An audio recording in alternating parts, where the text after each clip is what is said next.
최근 미국의 한 SNS 기업에서 자신들의 SNS에 올라오는 게시물을 컴퓨터가 즉시 읽을 수 있는 데이터로 변환하는 서비스를 시작한다 이렇게 발표를 했습니다. 그런데 이 같은 서비스를 제공하는 이 제공 비용을 한 달에 10만 달러로 책정했다 이런 기사입니다. 이렇게 10만 달러를 내고 그 서비스를 가입하는 사람은 컴퓨터가 읽을 수 있는 자료로 변환해 주는 이 자료를 다른 사람들보다 1밀리초 즉 0.001초 빨리 제공해 주겠다 이런 내용입니다. 여러분 0.001초 빨리 남들보다 빨리 제공해 주는 대가로 한 달에 사용료가 10만 달러, 우리 돈으로 말하면 약 1억 5천만 원 정도를 내면 0.001초 다른 사람보다 빨리 그 정보를 제공해 주겠다는 이런 내용입니다. 그런데 그들이 이렇게 내용을 발표하면서 자기들이 이런 걸 출시하려고 하니까 벌써 여러 기업들이 신청을 했다 이런 얘기입니다. 저는 이 기사를 보고 깜짝 놀랐습니다. 아니, 세상에 어떠한 정보를 다른 사람들보다 0.001초 빨리 받는다고 한 달에 돈을 1억을 넘게 내는 이런 게 말이나 되나? 여러분 어떻게 생각하십니까? 1초도 아니고 0.001초 빨리 다른 사람보다 정보를 빨리 받는 겁니다. 그런데 그 돈이 우리 돈으로 말하면 1억 5천 정도를 내면 그렇게 빨리 주겠다라는 거예요. 저는 이 기사를 보고 제가 뭘 잘못 읽었나 이렇게 생각했습니다. 다른 사람들보다 뭐 하루 정도 빨리 알려준다라면 또 혹시 모르겠는데 1초도 아니고 0.001초입니다. 그런데 신청한 기업들이 있다. 이 기사를 몇 번을 보면서 이런 기업들이 있다라는 것은 우리가 알지 못하는 사이에 이 정도로 총각을 다루면서 정보를 받기 원하는 이 회사들이 있다. 바꿔 말하면 그만큼이라도 빨리 알면 자기 회사들에게 이익이 되어서 이런 걸 신청하는 기업들이 있다라는 것을 느끼게 되었습니다. 이것을 다르게 생각해 보면 남들보다 미래를 먼저 한다라는 것, 이것은 힘과 능력이 된다라는 것입니다. 우리가 알듯이 요셉이 애굽 왕 바로의 꿈을 해석해 줍니다.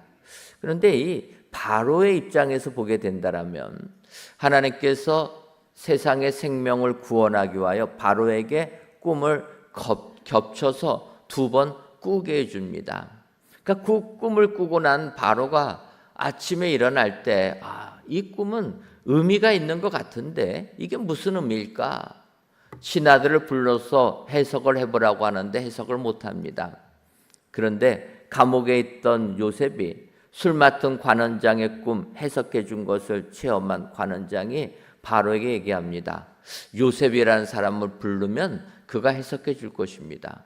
그래서 요셉이 감옥에 있다가 바로에게 나갑니다. 그리고 바로가 꿈을 이야기해 주니까 그 꿈은 하나님께서 풍년을 7년을 주시고 7년 흉년을 주신다는 이런 내용입니다. 당신은 이 내용을 알고 앞으로 이 나라에 큰 흉년이 올 것을 대비하여야 됩니다. 그렇게 요셉이 바로에게 알려줍니다. 그 말을 들은 바로는 바로 요셉을 애굽의 총리로 세워서 그 일을 네가 감당해라. 너가 7년 풍년 동안에 곡식을 잘 준비해가지고 7년 흉년에 살아남게 하라. 이렇게 명을 내리게 됩니다. 그래서 이제 요셉은 전국을 다니면서 풍년 때 쌀을 잘 저장을 합니다. 그리고 이제 7년이 지난 다음에 흉년이 오기 시작하는 것입니다. 그래서 백성들 흉년이 오니까 먹을 것이 없어서 이 바로에게 부탁하는 겁니다. 왕궁에는 쌀이 많이 있다라는 걸 아니까 우리에게 쌀을 주십시오. 그때 요셉은 너희들 그냥은 못 주니 돈으로 가지고 와라. 그래서 요셉은 그 쌀을 팝니다. 쌀을 팔으니까 어떻게 됩니까? 나라에 돈이 쌓이게 되는 것입니다. 그리고 나서 흉년이 또 생깁니다. 그러니까 내국 백성들 이제는 돈이 다 없습니다. 그러니까 뭘로 생명을 유지해야 됩니까?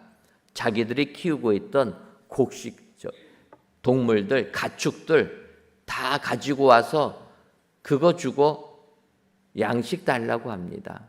그래서 또 요셉이 가축들을 다 받고 쌀을 내주게 됩니다. 그런데 흉년이 또 있지 않습니까? 그때는 백성들 어떡합니까?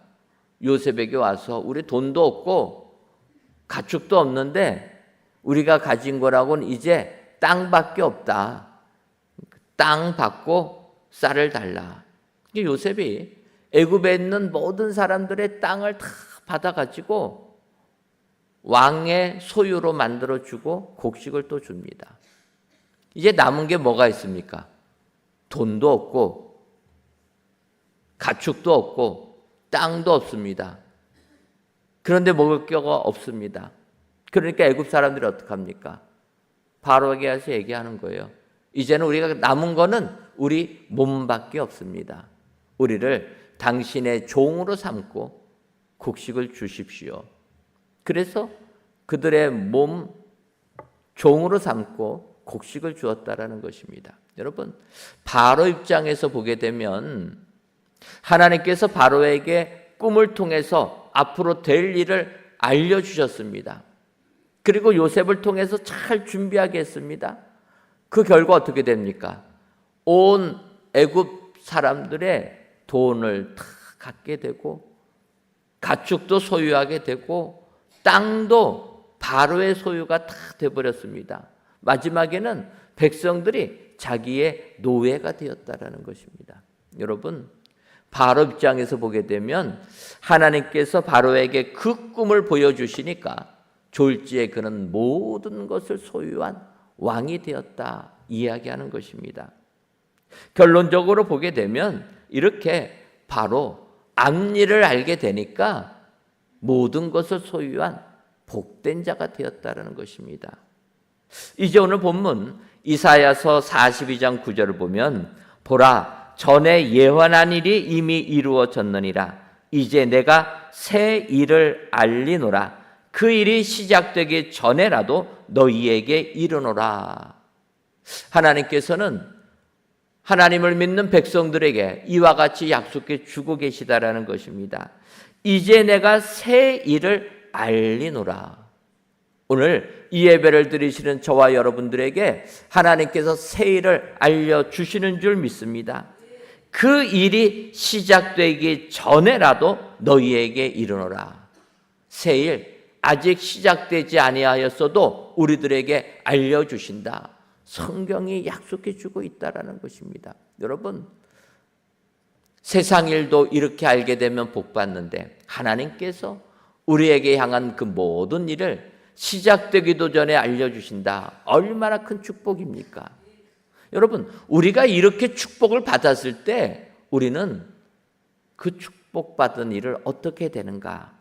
이 시간 살펴보시고 하나님이 주시는 은혜를 진정으로 감사하시는 저와 여러분들이 되시기를 주님의 이름으로 축원합니다. 그렇다면 시작되기 전에라도 일러주시는 그 은혜를 받을 때 우리는 어떻게 해야 됩니까? 먼저는 여호와께 새 노래로 노래해야 합니다.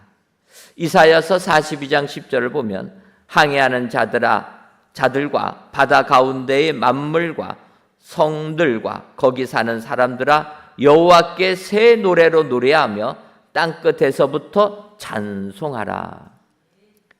시작되기 전에 우리에게 일러주실 때 우리는 어떻게 됩니까? 하나님께 새 노래로 노래해야 된다 이야기하는 것입니다. 여기서 성경은 이전에 불렀던 노래가 아니라 새 노래라는 것입니다. 이것은 새롭게 은혜를 받고 새롭게 감동하여서 하나님을 찬양해야 된다 이와 같은 말씀이라는 것입니다. 앞서도 얘기했지만 이스라엘 백성들 창세기를 보면 흉년이 들어서 어떡합니까? 애굽에 와서 쌀을 얻기 위해 내려오지 않습니까? 그때 요셉 만나고 요셉이 아버지와 자기 형들 고센 땅에 살도록 해주게 됩니다.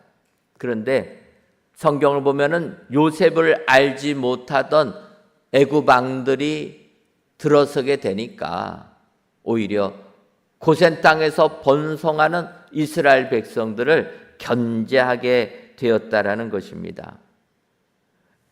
본토 애굽인들보다 이방인인 이스라엘 민족이 크게 부강하니까 경계를 하는 것입니다. 그 견제의 시작은 출애굽기 1장 11절에서 보면 감독들을 그들 위에 세우고 그들에게 무거운 짐을 지워 괴롭게 하여 그들에게 바로를 위하여 국고성 비돔과 라함셋을 건축하게 하니라. 이스라엘 백성들 번성하는 그들을 견제하기 위하여서 어떻게 합니까? 감독들을 세워서 무거운 짐을 지우고 노역에 빠지게 했다 이렇게 얘기하는 것입니다. 그럼에도 불구하고 힘든 노역 속에서도 이스라엘 백성들 더 번성합니다. 그러니까 애굽 왕 바로는 다음으로 견지합니다. 산파들에게 명하여서 이스라엘 자손들이 아이를 낳으면 딸을 낳으면 살려주고 아들을 낳으면 죽이라. 그래서 성경을 보면 산파들이 하나님을 경외하여서 왕의 말을 따르지 않습니다. 그것이 실패로 돌아가니까 바로는 다시 명령 내립니다. 그러면 그냥 남자아이들은 다 죽여라. 나일강에 버리라고 명합니다. 그래서 모세가 나일강에 버려진 것 아닙니까? 이렇게 견제를 합니다. 여러분, 애굽에 살던 이스라엘 백성들, 그들의 삶이 이렇게 어려우니까 그들의 입에서 찬송이 나올 수가 있겠습니까? 감사가 나올 수가 있겠습니까? 고역이 힘들어서 원망과 불평만 나오게 되는 것입니다. 그때 하나님께서 은혜를 주셔서 출애굽을 시켜주셨다라는 것입니다. 근데 여러분, 우리가 성경을 보면 하나님께서 아브라함과 언약할 때 이 내용을 400년 전에 미리 말씀해 주셨다라는 것입니다. 창세기 15장 13절과 14절을 보면 여호와께서 아브라함에게 이르시되 너는 반드시 알라. 내 자손이 이방에서 객이 되어 그들을 섬기겠고 그들은 400년 동안 내 자손을 괴롭히리니 그들이 섬기는 나라를 내가 징벌할지며 그 후에 내 자손이 큰 재물을 이끌고 나오리라. 여러분, 하나님께서는 이스라엘 백성들이 애굽에 내려가기도 전에 아브라함과 약속하시면서 말씀해 주셨다라는 것입니다. 400년 동안 너의 자손들 고통당하다가 자유를 얻게 된다 약속해 주셨습니다. 그 약속 그대로 400년이 지난 후에 모세를 통해서 이스라엘 백성들 출애굽의 은혜를 받게 되었다는 것입니다. 이스라엘 백성들 홍해가 가로막힐 때 하나님의 은혜 가운데 홍해를 마른 땅까지 건너지 않습니까? 출애굽기 15장 1절을 보면 이때 모세와 이스라엘 자손이 이 노래로 여호와께 노래하니 일렀으되 내가 여호와를 찬송하리니 그는 높고 영화로우심이요 말과 그 탄자를 바다에 던지셨음이로다. 2절엔 여호와는 나의 힘이요 노래시며 나의 구원이시로다. 그는 나의 하나님이시니 내가 그를 찬송할 것이요 내 아버지의 하나님이시니 내가 그를 높이리로다. 여러분, 400년 동안 애굽에서 고통당하는 그들이 홍해 바다를 건너면서 하나님이 주시는 구원의 은혜를 깨닫게 됩니다. 그때 이 자손들이 여호와께 노래했다라는 것입니다. 여러분, 홍해 바다를 건너서 구원을 받은 그들이 이전에 불렀던 노래가 아니라 하나님의 은혜에 감사하는 새 노래로 하나님을 노래했다라는 것입니다. 애굽에서 종살이할 때는 고통의 노래요, 절망의 노래였지만 하나님께서 홍해 바다를 건너게 해주시니까 고통의 노래가 감사의 노래로, 절망의 노래가 희망의 노래, 소망의 노래로 바뀌게 되었다라는 것입니다. 이것이 바로 새 노래인 줄 믿습니다. 오늘 귀한 예배를 드리시는 사랑하는 성도 여러분, 우리 하나님께서는 우리들을 기억하시고 미리 알려주셔서 하나님의 은혜를 주신다. 그러므로 이전에 내가 원망하고 불평하던 그 노래를 벗어나 하나님께 감사와 찬송을 드리는 새 노래로 노래하시는 저와 여러분들이 되시기를 주님의 이름으로 축원합니다. 다음으로 하나님께서 우리에게 알기 전에, 시작하기 전에 일러주시는 축복을 주실 때 사람들은 소리 높여 노래해야 합니다. 11절을 보면 광야와 거기에 있는 성읍들과 게달 사람들이 사는 마을들은 소리를 높이라, 셀라의 주민들은 노래하며 산꼭대기에서 즐거이 부르라, 이렇게 말씀하고 있습니다. 그 일이 시작되기 전에 알게 되는 은혜를 받는 사람들은 이 땅을 살면서 소리 높여 즐거이 노래해야 된다는 것입니다. 앞서는 하나님께 새 노래로 노래를 드려야 되고, 다음으로는 우리가 즐거움으로 노래 불러야 된다는 것입니다. 여러분, 세상을 살면서 남들보다 미리 알게 된다는 것 얼마나 큰 축복입니까? 부끄러운 얘기지만 제가 신대원 신학생 목회자 대교회에서 신대원 시험을 보고 1차 합격을 하고 이제 2차로 면접을 보고 마지막 최종 결과를 기다리고 있었습니다. 내일 최종 결과를 발표하는데 전날 도서실에서 공부하다가 목사님 한 분을 만났습니다. 그러니까 그 목사님께서 저한테 물어보시는 거예요. 어떻게 신학교 시험 본다는 얘기 들었는데 어떻게 됐느냐. 그래서 제가 면접 보고 이제 내일 최종 결과를 보게 됩니다. 이제 내일이면은 제가 합격했는지 떨어졌는지 알 수가 있습니다. 이렇게 말씀을 드렸습니다. 그랬더니 그 목사님께서 내일 최종 발표를 하게 되면 교학과에서는 오늘 전날 정도 되면 최종 명단이 다 나왔다라는 거예요. 그러면서 저한테 그러는 거예요. 잠깐 기다리라고. 자기가 교학과 가서 한번 알아보겠다. 요즘 같으면 말도 안 되는 것 아닙니까? 어떻게 최종 결과 내일 발표하는데 전날 교학과에서 뭐 다른 사람들한테 알려줍니까? 근데 여러분, 그 옛날에는 좀 이런 게 있었습니다. 그러니까 이제 그 목사님이 신학교 교학과 가서 물어본 거예요. 내일 발표되는데 저가 붙었는지 한번 명단 볼 수 있느냐. 그러니까 또 그 당시는 보여줬다라는 거예요. 그러더니 그 교학과 가서 보더니 저한테 봐서 그러는 거예요. 전날 합격을 축하한다. 요즘 같으면 말도 안 되지만 옛날에는 좀 그런 게 있었습니다. 그래서 여러분, 저는 신대원 합격한 거를 전날 알았습니다.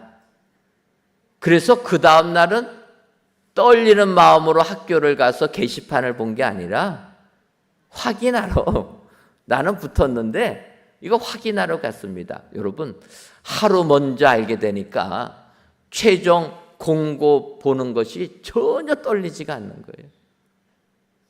하루 먼저 한 게 이렇게 큰 축복이라는 것입니다. 여러분, 우리가 이 땅을 살면서 앞으로 되어질 일을 미리 안다라는 것, 하늘이 주신 축복인 줄 믿습니다. 역대하 20장을 보게 되면 유다왕 여호사밧 시대에 암몬과 모압 자손이 세일 주민과 연합하여서 이 남유다 나라를 쳐들어올 때가 있었습니다. 굉장히 두려움 가운데 있는 여호사밧 왕에게 하나님께서 선지자 야하시엘에게 말씀해 주십니다. 너는 가서 전쟁은 나에게 속한 것이니 걱정하지 말고 그들에게 내일 내려가라. 내려가면 너희는 승리하게 된다. 선지자를 통하여서 이렇게 말씀을 듣게 되었다라는 것입니다. 그래서 여호사밧 왕과 백성들은 아침 일찍이 일어나서 두구와 들로 나가게 되었다라는 것입니다. 이때 역대하 20장 22절과 23절을 보면 그 노래와 찬송이 시작할 때 여호와께서 복병을 두어 유다를 치러 온 암몬 자손과 모압과 세일산 주민들을 치게 하심으로 그들이 패하였으니 곧 암몬과 모압 자손이 일어나 세일산 주민들을 쳐서 진멸하고 세일 주민들을 멸한 후에는 그들이 서로 쳐 죽였더라. 여러분, 하나님께서 여호사밧 왕에게 미리 말씀해 주신 겁니다. 걱정하지 말고 하루 전날 너는 내일 그냥 나가면 된다. 들러 나가면 된다라는 거, 전쟁은 나에게 속한 것이다. 걱정하지 말고 나가라.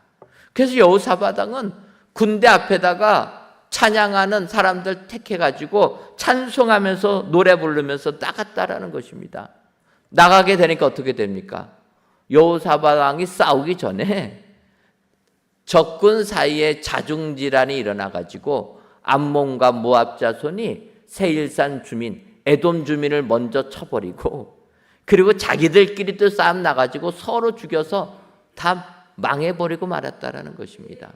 여러분,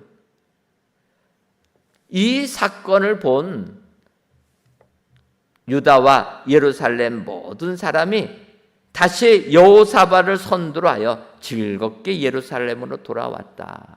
여러분, 하나님께서 우리에게 미리 알려주시는 그 축복을 받을 때 우리는 기뻐할 줄 알아야 되는 것입니다.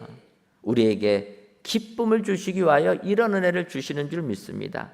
시편 89편 15절을 보면 즐겁게 소리칠 줄 아는 백성은 복이 있나니 여호와여 그들이 주의 얼굴빛 안에서 다니리로다. 여러분, 뭐라고 얘기합니까? 즐겁게 소리칠 줄 아는 백성이 복이 있다라는 거예요. 하나님이 이 땅을 살면서 우리에게 복을 주실 때 그 복을 받아서 즐겁게 외칠 줄 알아야 된다라는 것입니다. 이게 복 아닙니까? 여러분, 오늘도 하나님께서 우리에게 시작되기 전이라도 알려주셔서 하늘의 축복을 받게 되면 즐겁게 소리치며 노래하시는 여러분 되시기를 바랍니다. 하나님은 내가 기쁘게 즐겁게 사는 사람 되기를 원하신다라는 것 기억하시고 이 땅에 하나님이 복을 주실 때 즐겁게 노래하시는 저와 여러분들 되시기를 주님의 이름으로 축원합니다. 마지막으로 시작되기 전에 알려주시는 복을 받은 사람은 여호와께 영광을 돌려야 합니다. 12절을 보면 여호와께 영광을 돌리며 섬들 중에서 그의 찬송을 전할지어다. 이렇게 얘기합니다. 하나님의 은혜를 받았으면 하나님께 영광을 돌려야 된다라는 것입니다. 여러분, 우리가 아는 대로 사도행전 10장을 보게 되면 사도 베드로가 이방 사람 백부장 고넬료를 전도하는 내용이 나오게 됩니다. 그런데 이 장면을 보면 먼저 환상을 통해서 고넬료에게 욥바에 있는 베드로를 청하라 말씀하시고 환상을 통해서 베드로에게 내가 깨끗하다고 한 것을 너가 죄 있다 속되다 하지 말라 3번 보여주시면서 이제 베드로가 고넬료에게 오게 됩니다.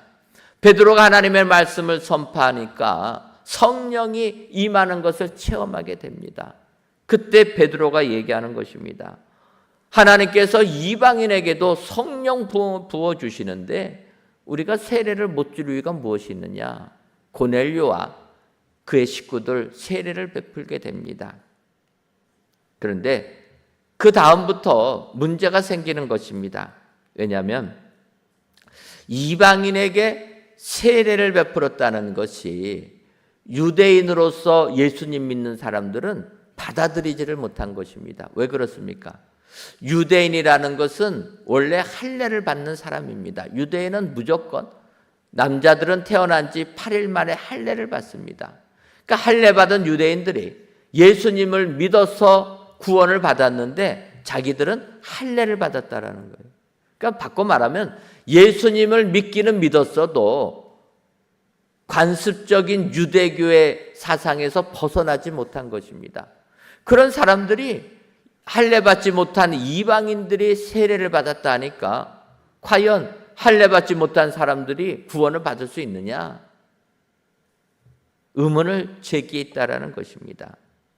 그때 베드로가 그들에게 얘기합니다. 사도행전 11장 17절을 보면 그런즉 우리 하나님이 우리가 주 예수 그리스도를 믿을 때 주신 것과 같은 선물을 그들에게도 주셨으니 내가 누구이기에 하나님을 능히 맡겠느냐 하더라.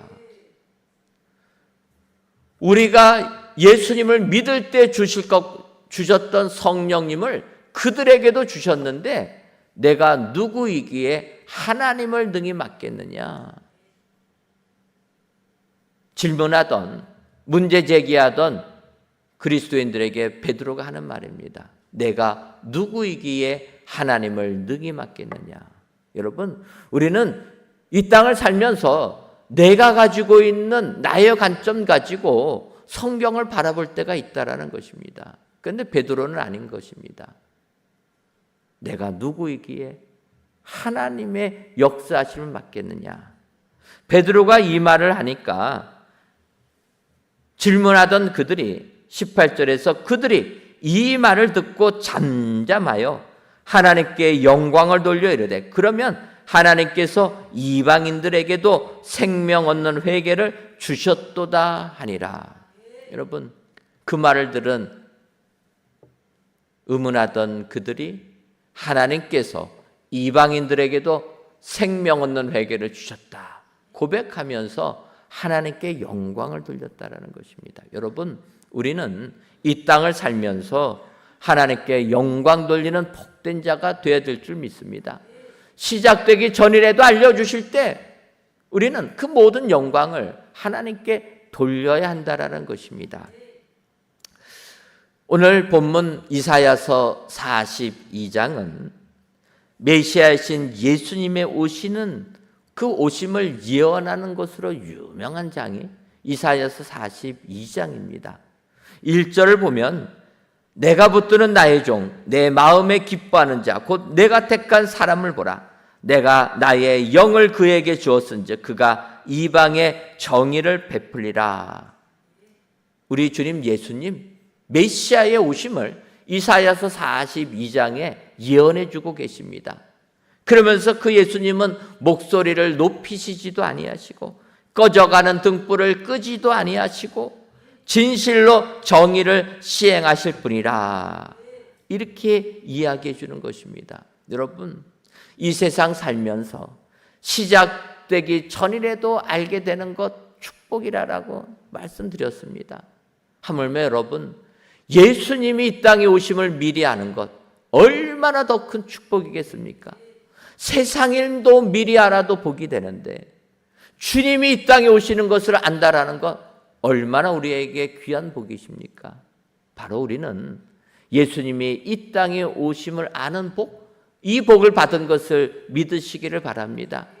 주님은 예언하신 그대로 이 땅에 오시고 우리들의 죄를 대신 지시고 십자가의 고난을 당하신 후 사흘 만에 부활하시고 승천하시고 다시 오시마 말씀하셨다라는 것입니다. 여러분, 우리 주님은 다시 오신다 우리에게 알려주셨다라는 것입니다.